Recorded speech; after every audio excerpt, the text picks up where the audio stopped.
Halo kawan-kawan, kita ketemu lagi di video tentang developer harus coba. Ini series baru yang saya buat. Jadi isinya adalah tentang eksplorasi teknologi-teknologi yang kemungkinan besar akan bermanfaat kalau misalkan teman-teman coba untuk pakai gitu. Nah, di kesempatan kali ini saya akan coba untuk membahas salah satu teknologi yang sangat umum dipakai, terutama kalau misalkan kita berbicara tentang domain automation, contohnya DevOps. Nah, tools yang akan saya bahas ini adalah Jenkins. Oke, mungkin ada yang udah pernah dengar, ada yang pernah memakai, tapi mungkin belum pernah untuk mencoba setup atau men-setup si pipeline-nya, hanya sebatas menggunakan apa yang sudah tersedia di sana. Nah, kita akan coba untuk kali ini membahas Jenkins dan juga mencoba untuk melakukan instalasi dan sedikit eksplorasi setelah instalasi tersebut. Dan jangan lupa kalau misalnya kalian merasa series ini bermanfaat, jangan lupa untuk share dan juga untuk subscribe ke channel sebagai salah satu bentuk dukungan kalian untuk video-video selanjutnya. Oke, jadi kita langsung mulai aja. Jenkins, dia bisa dibilang kalau misalkan sekarang itu sebagai leading untuk tools otomasi. Nah, kalau misalkan kita lihat ke teknologi stack, landscape-nya dari DevOps gitu ya, sebenarnya Jenkins itu masuk di CI/CD, Continuous Integration dan juga Continuous Delivery Tools. Jadi dia di satu area dengan Bamboo dan juga satu area dengan GitLab CI. Jadi kalau misalkan kalian udah familiar dengan GitLab, kemudian membuat pipeline di sana, melakukan testing, melakukan build, melakukan deployment di sana, itu juga bisa. Tapi hal itu sebenarnya juga bisa dilakukan di Jenkins. Sebenarnya mau GitLab berdiri sendiri, Jenkins berdiri sendiri itu juga bisa, atau dengan webhook untuk mengintegrasikan GitLab. Jadi katakanlah ada commit yang masuk nih ke repository kalian, kemudian kalian akan men-trigger job di Jenkins, itu juga bisa. Atau kalian menjalankan job di Jenkins itu berdasarkan dengan cron atau jadwal atau schedule. Nah, itu juga mungkin. Nah, pertanyaan yang mungkin muncul adalah kalau misalkan CI atau automation itu bisa dilakukan di GitLab, kenapa harus perlu Jenkins gitu? Balik lagi ke kebutuhan kita sendiri sebenarnya. Kalau misalkan ceritanya tadi hanya untuk testing sederhana, kemudian build, lalu untuk deploy, mungkin GitLab cukup. Tapi kalau misalkan ternyata kita perlu proses-proses yang lebih panjang, nah itu biasanya kita akan men-setup Jenkins sehingga proses-proses yang cukup berat tadi itu kita bisa offloading. Jadi GitLab tidak terbebani oleh hal-hal yang termasuk dengan otomasi yang sifatnya akan mengambil resource dalam waktu yang cukup lama gitu. Sehingga GitLab ya bisa fokus saja untuk version control dan juga untuk melakukan pipelining yang singkat, katakanlah kurang dari 10 atau 5 menit seperti itu. Oke, nah ini si Jenkins ya. Nah, Jenkins sendiri itu bisa running di banyak platform. Kalian bisa melakukan instalasi langsung. Jadi kita coba install di Ubuntu. Saya udah siapin satu mesin Ubuntu gitu ya. Kita bisa coba untuk install di sana. Atau kalau misalkan kalian udah punya Docker, kalian sebenarnya udah juga bisa menggunakan Docker image yang tersedia di Jenkins. Karena Jenkins juga menyediakan Docker image yang siap dipakai. Jadi kalian bisa sesederhana Docker pull Jenkins dan sudah bisa langsung pakai di lokal kalian untuk eksplorasi. Tentu itu nggak production ready ya. Nah, kita akan coba di sini. Kita akan mulai dengan eksplorasi dari Jenkins.io. Sebenarnya semuanya udah tersedia di sini kayak ya ini dipakai untuk CI/CD, instalasinya mudah, konfigurasinya mudah, extensible karena ada banyak plugin yang tersedia di Jenkins. Contohnya ada plugin untuk GitLab, ada plugin untuk integrasi dengan ALK, untuk log management dan lain sebagainya.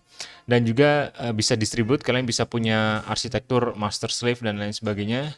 Ya, jadi ini oke lah kalau misalnya kita mau apa namanya mengextend sesuai dengan kebutuhan atau load yang masuk ke kita. Kemudian kita coba untuk instalasi. Nah, ini karena saya pakai Ubuntu sebenarnya untuk si stepnya itu cukup singkat, padat dan singkat. Ini aja. Tapi harus dipahami bahwa sebelum menginstal itu semua, kalian harus sudah menginstal Java di mesin kalian. Nah, jadi kita harus install Java dulu. Di sini pakai OpenJDK ya. Kita install Java. Oke. Setelah install Java, barulah apa namanya? Kita install si Jenkins-nya. Karena Jenkins run menggunakan Java. Sebentar. Nah, update dulu. Oh, sorry. Oke, update. Kemudian kita install lagi Javanya.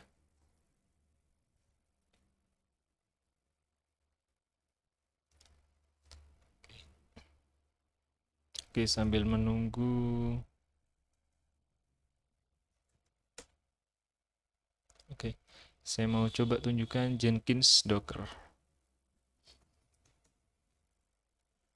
Oke, nah ini contoh image yang bisa dipakai dari Jenkins. Ntar kita lihat dokumentasinya. Nah, ini sebenarnya perintahnya sesederhana ini aja, tapi tentu ya kita harus open portnya, port 8080 by default. Oke, kita cek di dokumentasi. Oke, masih instalasi Java ya. Nah, di sini ini ada komen yang bisa kalian pakai langsung untuk merun Jenkins menggunakan Docker, tapi perlu diingat kalau kalian pakai komen ini, kalau misalnya kalian udah eksplorasi, bikin banyak job, bikin banyak pipeline di Jenkins, kemudian kontainer kalian mati dan kalian menghapus kontainer itu, ya datanya akan hilang. Makanya ada komen yang kedua, ini untuk melakukan mounting folder. Jadi data kalian yang atau job yang udah kalian bikin itu bisa kalian akses di folder Jenkins Home di localhost kalian. Oke. Dan oke, ini kalau misalkan -d kalau kalian ingin mendetach, jadi artinya ketika run langsung dikasih ID aja dan dia nggak apa namanya nggak di main screen-nya. Jadi bisa kalian tinggal. Kita cek, oke masih instalasi. Kita tunggu aja dulu. Oke, 99%. Ya prosesnya lumayan ya. Jadi ya kita tunggu aja, nggak perlu terburu-buru juga. Oke, sambil kita eksplorasi apa yang ada di webnya Jenkins. Oke, ini berita-berita aja sebenarnya. Oke, kita cek ke bagian dokumentasi. Instalasi pipeline. Kita cek di sini. Oke, masih proses. Oke, ini pipeline. Nah, menariknya di Jenkins itu kita bisa punya banyak apa namanya? Bisa punya banyak tipe. Jadi kalau misalnya kita mau lebih bebas, kita bisa menjalankan bash file, kita bahkan bisa menjalankan Python file, Python yang ini ya. Jadi atau PHP atau apapun lah. Apapun itu dimungkinkan. Kan. Makanya ada banyak kebebasan yang bisa kita gunakan kalau misalkan kita memilih untuk memakai Jenkins gitu. Oke, masih instalasi. Kita tunggu aja. What is Jenkins Pipeline? Oke, ini cerita-ceritanya. Jenkins Files. Nah, kalau misalnya kalian di Docker untuk mendefinisikan sebuah image, itu perlu si Docker file ya. Jadi kalian bisa membuild sebuah image berdasarkan Docker file. Nah, di Jenkins kalian juga bisa mendefinisikan pipeline dengan yang namanya Jenkins file. Jadi sama nih, kalian punya stage apa, dan di setiap stage dia perlu inputan apa, kalian punya set variable apa, atau dia komen yang akan digunakan apa. Jadi seperti itu. Oke, oke ini ada pipeline-nya, node ini di mana dia bakal dijalanin, stage-nya akan seperti apa, dan seterusnya. Nah ini contohnya, agent-nya bisa dimanapun, stage-nya ada stage build, ada stage test, dan stage deploy. Nah di sini step-nya baru yang kita definisikan di Jenkins file. Oke, kita cek lagi. Oke, masih instalasi. Oke, sekarang udah sukses ya instalasi Java-nya. Kita coba tes Java-V. Sorry. Oke, minus version. Oke, Java 11. Sekarang kita bisa lanjut buat instalasi si Jenkins-nya. Jadi kita tinggal ikutin aja di sini. Pertama kita add key-nya supaya repository-nya dia diterima. Lalu kita tambahkan si repository Jenkins-nya ke apt source. Oke. Lalu kita update si ininya apt. Oke, kita bisa lihat oke Jenkins-nya udah. Kemudian kita install apt get install Jenkins. Oke, harusnya nggak ada masalah di sini. Kita coba tunggu aja. Mungkin prosesnya cukup lama ya, tergantung juga sih. Tapi kita lihat aja. Oke, Jenkins Daemon. Harusnya ketika instalasi ini juga Jenkins akan bikin user dengan nama Jenkins gitu. Jadi, oke, udah selesai. Kemudian kita coba net start and kita cek apakah port 80. Oke, port 8080 di sini udah ada ya, artinya si Jenkins-nya udah running. Kita coba curl 80-80. Oke. Curl host 80-80. Bisa nggak ya?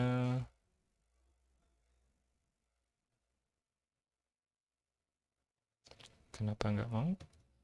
Coba cancel sudo service Jenkins status.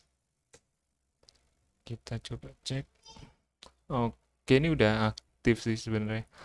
Oke, kita coba cek ini IP-nya berapa. If config.me. Oke, ini IP public si VM ini. Kita coba akses langsung aja. Oke, 80-80. Oke, harusnya sih bisa karena oke, bisa. Karena saya udah allow port 80-80-nya, jadi aman sih harusnya.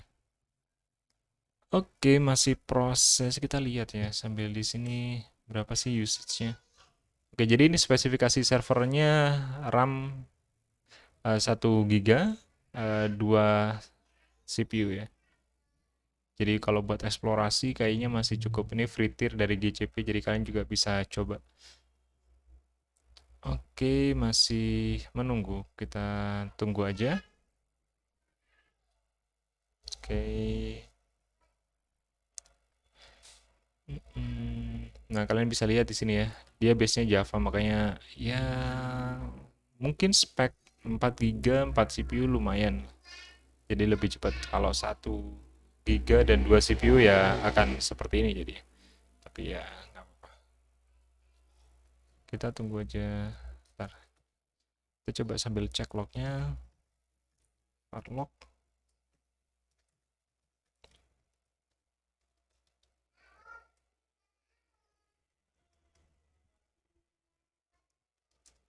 Kita cek log supaya lebih jelas. Oke, oke, ini password yang bisa kita pakai. Jadi nanti kita bakal perlu ini untuk login. Oke, ini si lognya belum ada apa-apa lagi. Bentar, kita coba akses lagi.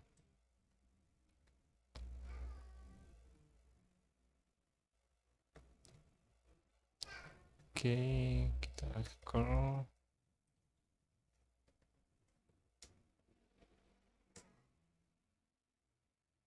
Authentication required. Oke, sebentar. Kita coba pakai incognito.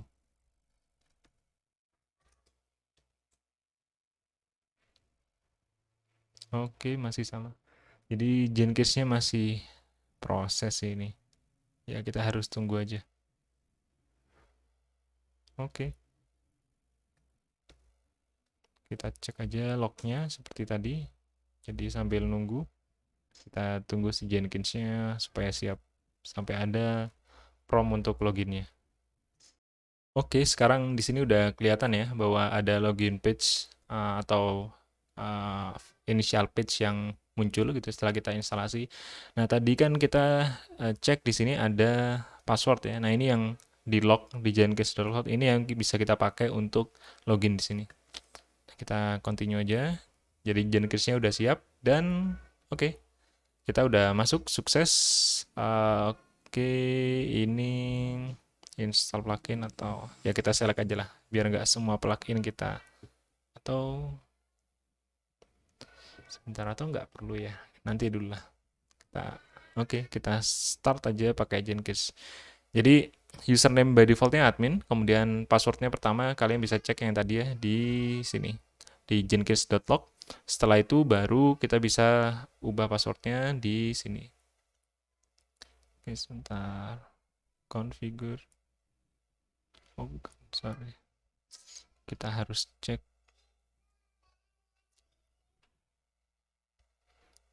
Nah, di sini. Ini passwordnya kita bisa ganti di sebelah sini. Oke. Nah, jadi itu adalah instalasi Jenkins kalau misalnya kita pakai Ubuntu.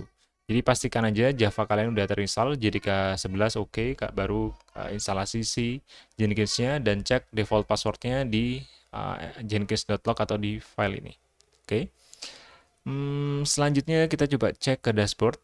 Oke. Nah, di dashboard kita bisa create the job. Oke. Job apapun lah sebenarnya. katakanlah freestyle job ini updated HTTP page katakanlah. Oke, jadi kita cek. Nah, simple updater for HTML page content. Kemudian source code-nya nggak ada. Nah, jadi di sini ada deskripsi ya. Lalu di sini ada source code management. Nah, untuk mengintegrasikan dengan Git, nanti kita perlu install plugin untuk pluginnya Git ini supaya dia bisa melakukan pull source dari GitLab atau GitHub dan lain sebagainya. Nanti kita bisa set kredensialnya. Jadi bisa pakai username password atau username dengan akses token itu terserah. Kemudian build triggernya. Nah, triggernya ini yang apa namanya? Kita bisa pakai macam-macam. Ada yang pull SCM atau kita pakai periode atau cron job atau juga bisa dengan webhook sebenarnya. Nah, di sini kita coba untuk pakai cron job. Katakanlah dia bakal running di jam 00 1 2 3 4. Sebentar.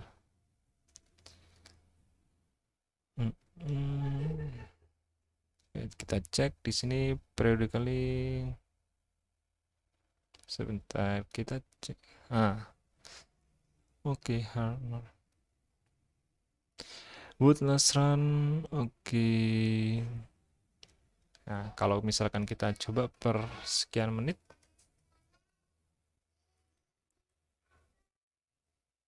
Oke, jadi dia bakal di sebentar ya, 1-2 menit jam. Oke, harusnya sih oke.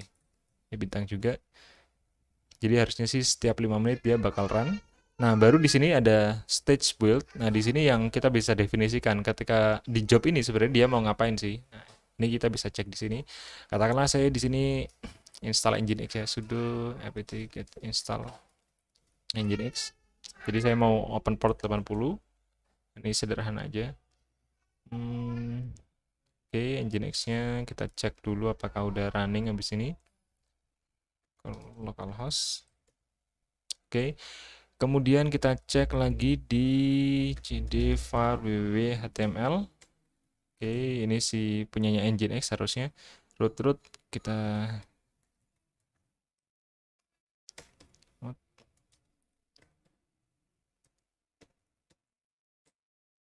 Oke, harusnya udah berubah ya.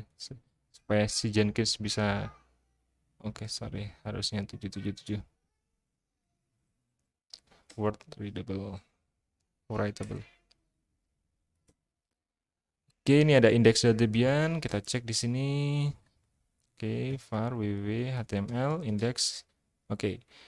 Nah, di sini idenya sederhana. Kita mau coba untuk buat job, oke, yang build step-nya execute shell base gitu ya. Perintahnya sederhana, hanya date. Kalau misalnya di sini kita ketik date, oke, ini kan muncul tanggal ya. Nah, sama, kita juga sederhana bilang date, terus kita redirect outputnya ke file ini. Oke, kemudian post build-nya kita nggak perlu ada apa-apa. Ntar kita coba cek di sini. Ntar kita sebenarnya bisa cek di crontab.guru. Kalau misalnya kalian nggak familiar dengan crontab, kalian bisa cek di sini. Kalian tinggal masukkan ininya aja, si cron job-nya, terus kalian taruh sini. Nah, harusnya ntar, ya, setiap menit ke 5, jadi 35, 40 kayak gitu. Nah, karena kita hanya untuk testing aja, kita coba kecilin aja setiap 2 menit atau 1 menit ya. Ntar, kenapa dia oke, kita tambahin lagi 5 kayaknya. Jadi nggak mau. Oke, kayaknya 5 ya, paling kecil. Terus kita apply. Terus kita tunggu selama 5 menit nanti. Terus kita save. Oke, harusnya nanti dia akan muncul di sini. Oke. Nah, kita coba dulu ya. Dan tadi apa jadwalnya setiap menit ke-5 nih. Sekarang menit ke-33, harusnya 2 menit lagi dia bakal run. Tapi kita juga bisa untuk men-trigger si job ini langsung, yaitu dengan klik build now di sini. Oke. Kita coba klik build now. Oke, di sini kelihatan ada error message-nya. Nah, kita bisa melakukan troubleshooting di sini. Cannot create directory for oke, sorry. Oke, ada missing slash. Nah, di sini. Ya karena path-nya invalid ya makanya gagal. Ya, wajar. Oke, kita coba build now again. Oke, sukses ya. Ekspektasinya adalah sekarang di file index HTML-nya tadi itu bakal ada tanggal gitu. Jadi kalau misalnya kita curl, itu bakal ada tanggal muncul di bagian bawah. Curl localhost. Oke, kelihatan ya di sini. Nah, jadi ini kalau misalnya kita melakukan run, contohnya kita udah melakukan, oke, jadi katakanlah kita udah punya pipeline di GitLab, oke, udah siap, udah testing, udah build, kemudian udah cuma sampai build ya, dan push artinya push image-nya, katakanlah kita pakai Docker ke registry tertentu, nah kita bisa melakukan deploy dengan Jenkins. Jadi katakanlah di sini kita definisikan bahwa ketika kita klik build atau kita schedule build setiap 1 jam sekali, maka dia akan nge-pull dari registry dan merun si Dockernya. Dengan pertama bisa dengan matiin kontainer yang jalan sebelumnya. Nah, itu juga bisa. Nah, di tahap ini sebenarnya kita udah bisa katakan bahwa kita udah sukses untuk eksplorasi Jenkins, mencoba untuk instalasinya, kemudian untuk first time setupnya, oke, untuk login sebagai admin, dan juga untuk create sebuah job sederhana dan juga men-trigger si jobnya dengan manual trigger atau juga dengan apa namanya schedule harusnya. Oke, nah karena tadi kita definisikan bahwa dia akan jalan di setiap menit kelima, oke. Nah, barusan tanpa diklik build now pun dia udah jalan juga gitu di 12.35. Oke. Karena memang kita udah mendefinisikan di schedule-nya tadi bahwa harus jalan di setiap menit kelima. Dan kalau misalnya kita cek lagi di sini, kita call, ada juga. Nah, nanti di 12.40 juga akan ada apa namanya job yang running lagi. Dan begitu seterusnya sampai kita tidak definisikan. Nah, kira-kira itu aja cerita tentang Jenkins kali ini untuk pengantar Jenkins sebagai automation tool. Kalau misalkan kalian merasa video ini bermanfaat, jangan lupa untuk like, share, dan juga subscribe channel ini. Silahkan tinggalkan komentar kalian di bawah dan kita bisa berdiskusi. Dan juga kalian silahkan kalau ada topik-topik yang ingin kalian bahas di video selanjutnya. Nanti kita akan coba buatkan videonya supaya kita bisa sharing ke teman-teman yang lain dan teman-teman yang lain juga bisa dapat coverage terhadap teknologi-teknologi keren yang bisa bermanfaat untuk development mereka. Sekian dulu dari saya, sampai jumpa di video selanjutnya.